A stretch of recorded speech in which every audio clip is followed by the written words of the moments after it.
नमस्कार, ये आकाशवाणी शिमला है। अब आप राजकुमारी चंदेल से प्रादेशिक समाचार सुनिए।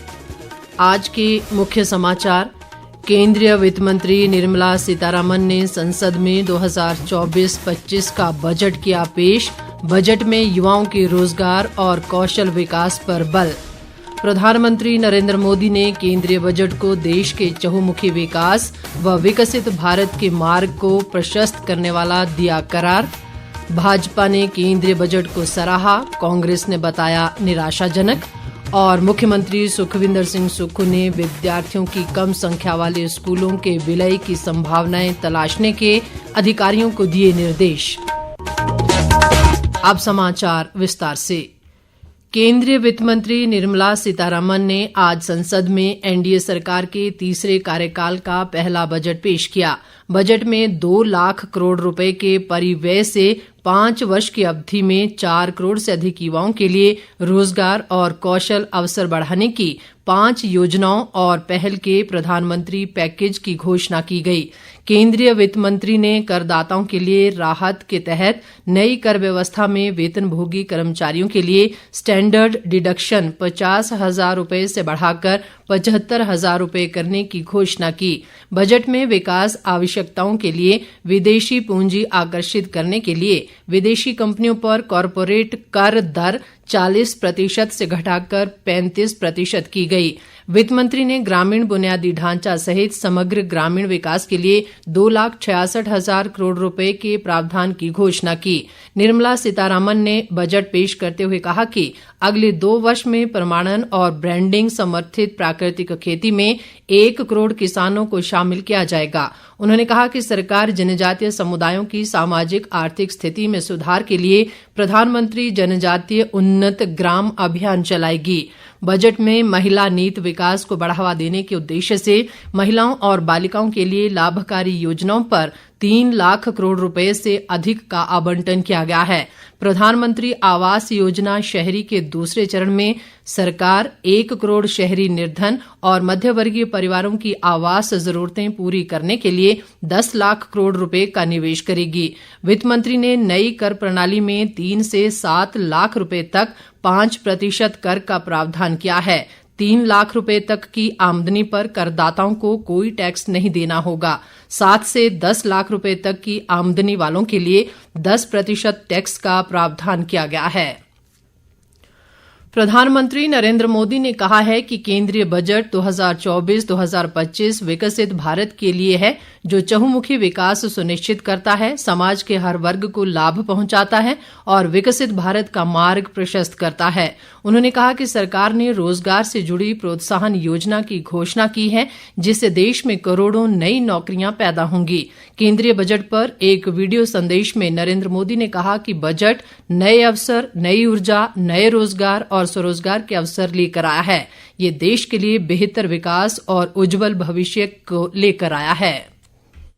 ये बजट समाज के हर वर्ग को शक्ति देने वाला बजट है। ये देश के गांव, गरीब किसान को समृद्धि की राह पर ले जाने वाला बजट। पिछले 10 वर्षों में 25 करोड़ लोग गरीबी से बाहर निकले। ये जो न्यू मिडिल क्लास बना है, ये बजट उनके सशक्तिकरण की निरंतरता का बजट है। ये नौजवानों को अनगिनत नए अवसर देने वाला बजट। इस बजट से शिक्षा और स्किल को नई स्केल मिलेगी। ये मिडिल क्लास को नई ताकत देने वाला बजट। ये जनजातीय समाज, दलित, पिछड़ों को सशक्त करने की मजबूत योजनाओं के साथ आया है। केंद्रीय स्वास्थ्य मंत्री जेपी नड्डा ने कहा है कि केंद्र की एनडीए सरकार के तीसरे कार्यकाल का पहला बजट विकसित भारत की आधारशिला रखने वाला बजट है। उन्होंने सोशल मीडिया पोस्ट में बजट को दूरदर्शी, सर्वस्पर्शी और सर्वसमावेशी होने के साथ गरीब, महिला, युवा व अन्नदाता वर्ग के कल्याण को चरितार्थ करने और उद्योग व अधोसंरचना को मजबूती प्रदान करने वाला बताया है। पूर्व केंद्रीय मंत्री व सांसद अनुराग सिंह ठाकुर ने केंद्रीय वित्त मंत्री निर्मला सीतारमण द्वारा प्रस्तुत बजट को आत्मनिर्भर और विकसित भारत की आधारशिला को सुदृढ़ करने वाला बजट करार दिया है।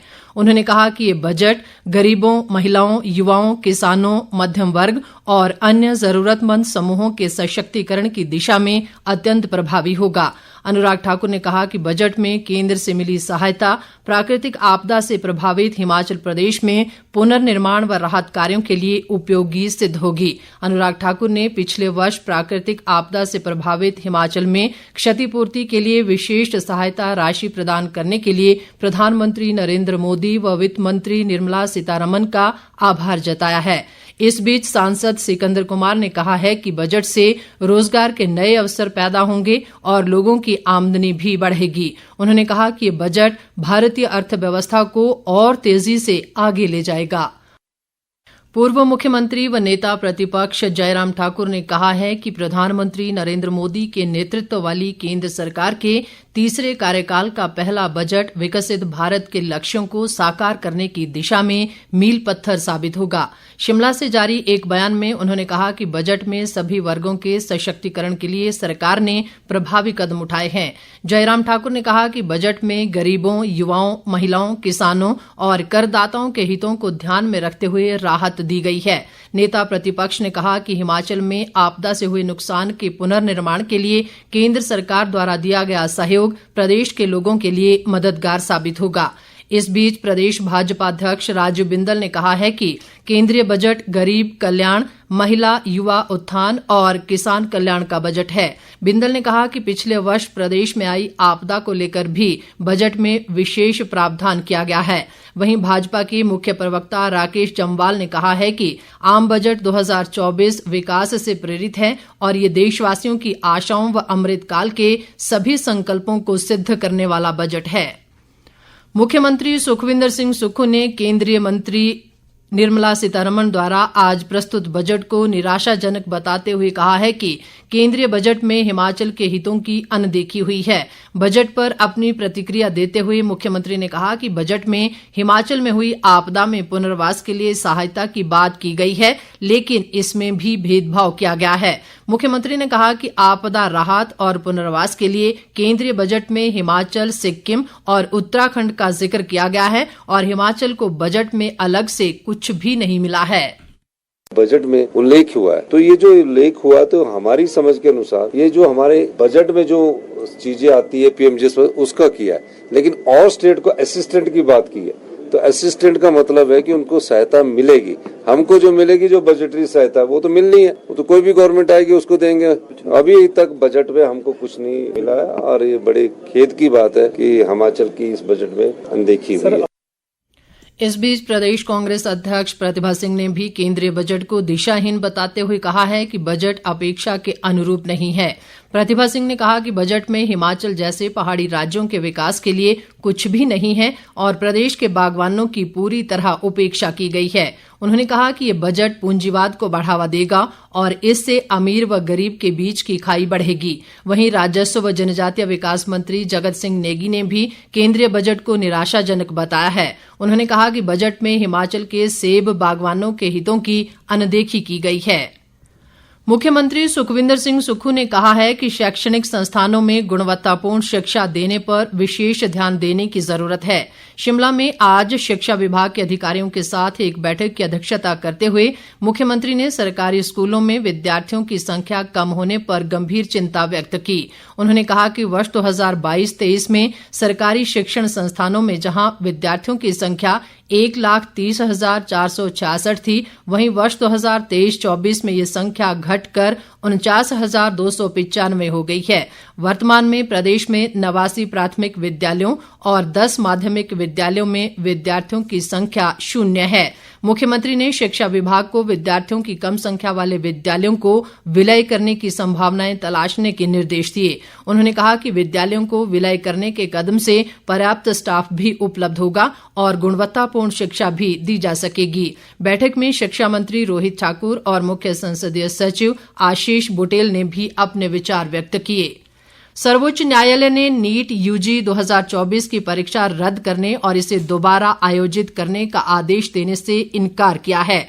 मुख्य न्यायाधीश न्यायमूर्ति डीवाई चंद्रचूड़, न्यायमूर्ति जेबी पारदीवाला और न्यायमूर्ति मनोज मिश्रा की पीठ ने इस संबंध में दायर कई याचिकाओं की सुनवाई के बाद आज ये फैसला सुनाया। अंत में मुख्य समाचार एक बार फिर। केंद्रीय वित्त मंत्री निर्मला सीतारमण ने संसद में 2024-25 का बजट किया पेश। बजट में युवाओं को रोजगार और कौशल विकास पर बल। प्रधानमंत्री नरेंद्र मोदी ने केंद्रीय बजट को देश के चहुमुखी विकास और विकसित भारत के मार्ग को प्रशस्त करने वाला करार दिया। भाजपा ने केंद्रीय बजट को सराहा, कांग्रेस ने बताया निराशाजनक। और मुख्यमंत्री सुखविंदर सिंह सुक्खू ने विद्यार्थियों की कम संख्या वाले स्कूलों के विलय की संभावनाएं तलाशने के अधिकारियों को दिए निर्देश। इसके साथ ही ये समाचार बुलेटिन समाप्त हुआ। नमस्कार।